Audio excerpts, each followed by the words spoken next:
네, 오늘은 32번째 강의, 계속해서 14장 세 번째 강의를 보겠습니다.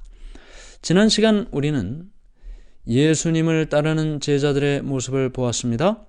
네, 요한의 제자였던 두 사람, 안드레와 요한이 예수님을 먼저 따르게 되었습니다.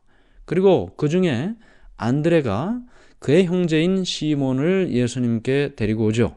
우리가 메시아를 만났다 했더니 이 형제 베드로라고 이름을 나중에 받게 되는 이 시몬이 바로 두 번째 말도 듣지 않고 예수님께로 달려와서 예수님을 만났습니다. 그리고 예수님을 따르기 시작하죠. 게바, 베드로라는 이름을 주셨습니다. 그리고 이 안드레와 베드로와 같은 동네 사람인 벳세다라는 동네 사람인 빌립을 만나신 예수님께서 나를 따르라 말씀하셨죠. 그렇게 따른 빌립은 이번에는 그의 영적인 친구 나다나엘을 찾아가 내가 모세와 선지자가 기록한 그 일을 만났다. 그렇게 고백을 합니다. 나다나엘이 선입견과 편견이 있었지만 그러나 예수님을 만나게 되죠. 그는 선입견이나 편견 있었지만 그러나 진리에 대하여 열린 마음을 가지고 있었습니다. 그래서 예수님을 만나고 예수님께서 내가 무화과 나무 아래에 있을 때 내가 보았다라는 이야기를 해 주셨으니 이제 나다나엘이 하나님의 아들이다라는 고백을 예수님께 하게 되죠. 이런 모든 과정 속에서 우리는 예수님을 따르는 사람들 그리고 그 사람들 속에서 일어난 이야기들을 보게 됩니다. 한 사람이 또 다른 사람을 불러오게 됐어요. 그 이야기 속에 이제 이 교회의 기초, 교회의 비밀을 우리가 보게 되는데 오늘 우리가 빛의 통로로 부르심이라는 제목으로 함께 말씀을 나누도록 하겠습니다. 4명은 예수님의 12제자 가운데 한 사람이 되고 또 나다나엘은 12제자 가운데 한 사람은 아니지만 신실하게 주를 위해 봉사하게 되는데 이제 이런 사람들에 의해서 교회의 기초가 세워지게 됩니다. 그리고 이런 교회의 기초와 개인적인 봉사가 아주 밀접한 관계가 있다는 것을 우리가 생각하게 되는데요. 요한, 안드레, 시몬, 그리고 빌립과 나다나엘을 부름으로써 교회가 시작이 되었습니다. 침례 요한은 자기 제자인 요한과 안드레를 예수님께 인도했습니다. 안드레는 형제 시몬을 그리고 빌립은 나다나엘을 각각 예수님께 인도했습니다. 개인적으로 만나서 와보라고 했고 그렇게 해서 온 사람이 예수님을 통해 믿음을 가지게 되었습니다.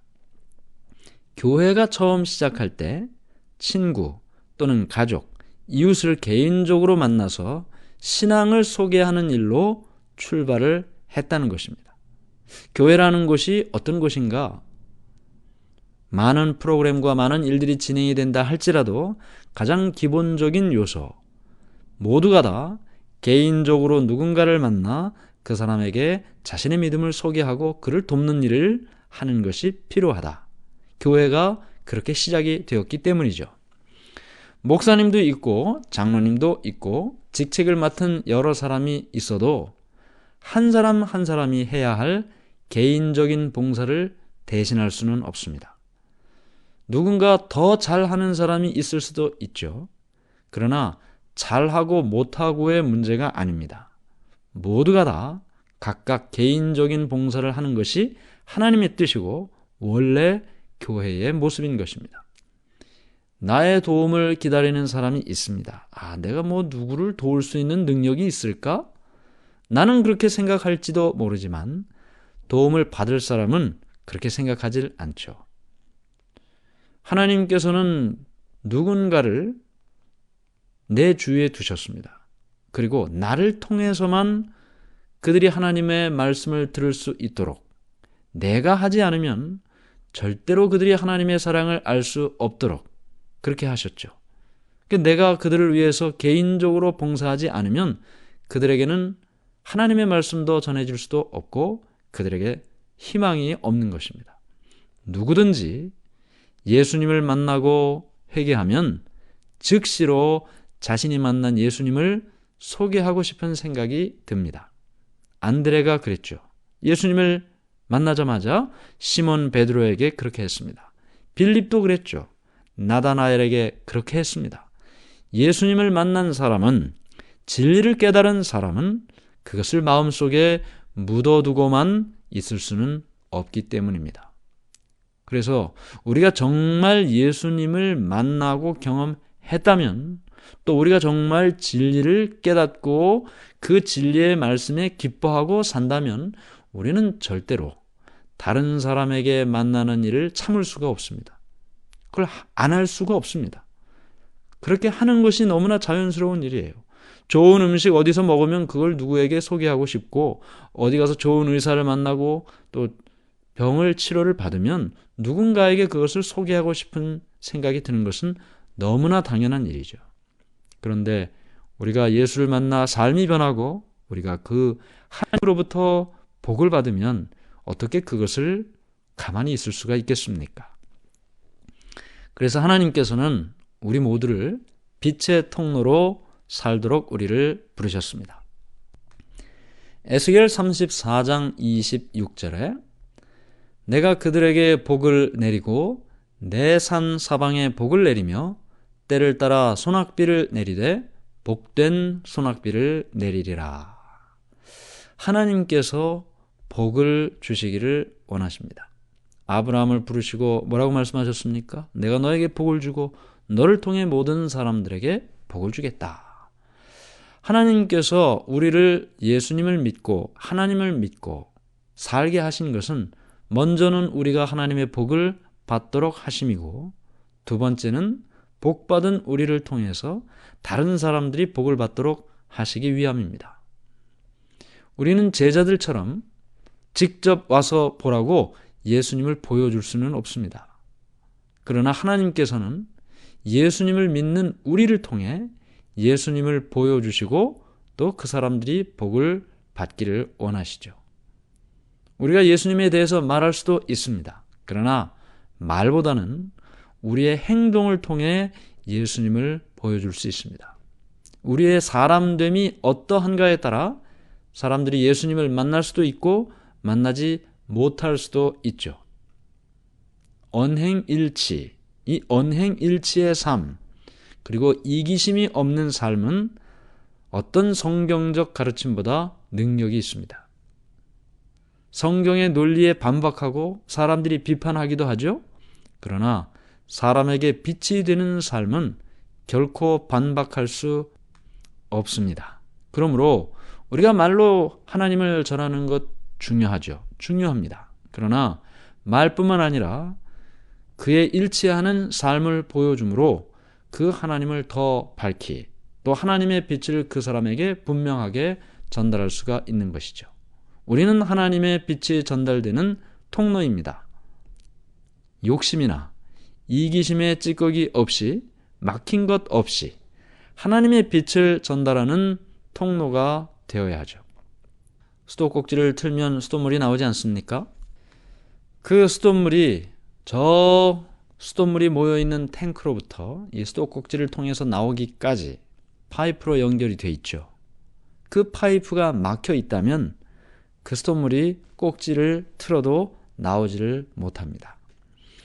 마찬가지로 우리는 하나님의 빛을 전달하는 파이프와 같은 통로죠. 나의 삶의 파이프, 나의 삶의 통로가 나의 욕심, 나의 이기심, 내가 갖고자 하는 그 어떤 것, 그 이기심, 그것으로 다 막혀 있다면 하나님께서 나를 통해 누군가에게 빛을 보여주시려고 해도 빛이 전달될 수가 없는 것입니다. 그러므로 우리는 막힌 것 없이 하나님의 빛을 정확하게 전달할 수 있는 통로가 되어야 한다. 또 우리가 이렇게 사람에게 하나님을 전달할 때 경험과 확신을 통해 전달할 때 사람들이 더 확신할 수가 있습니다. 말을 할 수도 있고 설명을 해줄 수도 있죠. 그런데 결국은 우리가 그 사람에게 하나님을 소개하고 전달할 때 내가 어떤 경험을 가지고 어떤 확신을 통해 이야기하느냐에 따라 듣는 사람에게 분명한 확신을 가질 수 있는 능력으로 전달되기도 하고 아니면 그냥 피상적인 이야기로만 능력 없이 전달될 수도 있다는 것이죠. 예수님은 진리에 대한 확신이 있었습니다. 삶을 통해 경험도 하셨죠.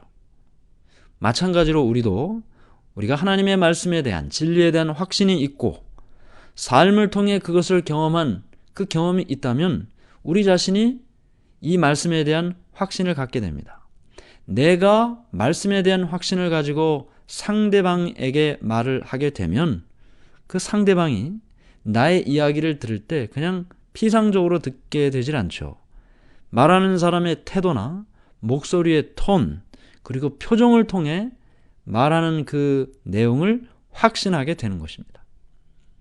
그러므로 다른 사람에게 하나님의 빛을 전하는 사람, 우리가 그런 사람이 되어야 될 것이고, 그렇게 살 때 내가 하나님의 복을 누릴 뿐만 아니라 말씀을 듣는 그 사람도 하나님의 복을 누리게 된다는 것입니다. 잠언 11장 25절, 구제를 좋아하는 자는 풍족하여 질 것이요 남을 윤택하게 하는 자는 자기도 윤택하여 지리라. 남을 윤택하게 하는 자는 자기도 윤택하여 지리라. 하나님의 말씀을 전함으로 그 사람이, 말씀을 듣는 그 사람이 복을 받고 삶이 변화된다면 그 말을 전하는 사람도 역시 삶이 변하고 복을 받게 된다라는 말씀이죠. 하나님께서는 사실 이 천지를 창조하신 분 아니십니까? 죽은 자를 살리시는 분이시고 못할 것이 없는 분이십니다. 하나님께서는 우리의 도움 없이도 다른 사람을 구원하실 수 있는 분이죠. 그런데 왜 하나님께서 우리에게 그 일을 하라고 하실까요? 하나님께서는 그렇게 다른 사람을 돕는 일을 함으로 우리가 품성이 개발되고 우리의 삶이 변화되도록 이 일을 하도록 말씀하셨습니다. 그러니까 다른 사람을 돕는 일은 다른 사람만 돕는 일이 되는 것이 아니고 나도 바뀌고 복을 받고 변화될 수 있다. 그렇기 때문에 하나님께서는 그 일을 우리가 하도록 말씀하셨다. 하나님의 뜻을 우리가 깨달을 필요가 있겠습니다. 자, 그 다음에는 이 모든 일을 통해서 축복을 위해 하늘을 여시는 예수님의 모습을 보게 됩니다. 요한복음 1장 50절 51절, 예수께서 대답하여 이르시되 내가 너를 무화과 나무 아래에서 보았다 함으로 믿느냐? 이보다 더 큰 일을 보리라. 또 이르시되 진실로 진실로 너희에게 이르노니 하늘이 열리고 하나님의 사자들이 인자 위에 오르락내리락 하는 것을 보리라 하시니라. 나다나엘이 예수님께서 그에게 말씀하시면서 내가 무화과 나무 아래 있을 때 보았다 그렇게 말씀을 하셨죠. 그랬더니 나다나엘이 뭐라고 대답했습니까? 하나님의 아들이십니다. 그렇게 고백을 했습니다. 그랬더니 예수님께서 내가 너를 무화과 나무 아래에서 보았다고 함으로 믿느냐? 굉장히 큰 일이죠. 자기는 분명히 혼자 있었는데 자기가 홀로 기도하고 있는 그 모습을 예수님이 보았다고 하시니 하나님의 아들이라는 것이 분명하죠. 그런데 예수님께서는 무화과 나무 아래에서 기도하는 나다나엘을 본 것, 그것보다 훨씬 더 큰 일을 나다나엘이 보게 될 것이다 말씀하셨어요. 무슨 일을 보게 될 것인가? 그러면서 이보다 더 큰 일을 보리라고 말씀하시면서 덧붙여서 또 이렇게 말씀하십니다. 또 이르시되 진실로 진실로 너희에게 이르노니 하늘이 열리고 하나님의 사자들이 인자 위에 오르락 내리락 하는 것을 보리라 하시니라. 예수님께서 이보다 더 큰 일을 보리라 하실 때는 앞으로 예수님께서 말씀을 전하시고 살아갈 그 삶을 이야기하신 것입니다. 말씀을 전하고 환자를 고치고 하나님의 말씀을 사람들에게 가르칠 것입니다. 이것이 큰 일이라는 거예요. 무화과 나무 아래에서 본 그거보다 더 큰 일을 보게 될 것이다. 예수 그리스도의 능력이 모든 가난하고 병들고 고통받는 자들에게 이르게 될 것이다. 그런데 하늘이 열리고 하나님의 사자들이 인자 위에 오르락내리락 하는 것을 보리라. 하나님의 천사들은 이 땅에 있는 가난한 자, 고통당하는 자들의 기도를 가지고 하늘 아버지께로 올라갑니다. 네, 이 세상이 얼마나 힘들고 어려운 세상을 살고 있습니까? 예전부터 지금까지 어느 시대에나 모두가 다 가난과 고통과 괴로움과 어려움 속에서 사람들이 살아가고 있습니다. 그들이 하나님께 기도를 드리죠. 그 기도를 가지고 천사들이 하나님께로 올라가는 것입니다. 하나님께로 올라간 천사들이 이제는 하나님의 축복, 소망, 용기, 도움, 그리고 생명을 가지고 하나님께로부터 이 땅에 있는 사람들을 찾아 내려와서 그들에게 이것을 전달해 주는 것이죠. 천사들은 부지런히 인간을 위해 봉사하고 있는 것입니다. 고통받고 괴로운 삶을 사는 사람을 위한 이 땅에서의 예수님의 기적은 하늘의 하나님의 능력으로 이루어지는데 그것은 천사들을 통해 전달되는 것이죠. 오늘 우리가 예수님께서 이 하늘문을 여셨다. 천사가 오르락내리락 하는 것을 보게 될 것이다. 부지런히 하나님의 은혜와 축복을 가지고 이 땅으로 내려와 사람들을 찾는 천사의 모습, 사람들의 고통과 괴로움을 그 기도를 가지고 부지런히 하늘로 올라가 하나님께 그 기도를 전달하는 천사의 모습, 그것이 하나님께서 인간을 구원하시는 과정 속에 있는 일이라는 것을 예수님께서 말씀해 주셨습니다.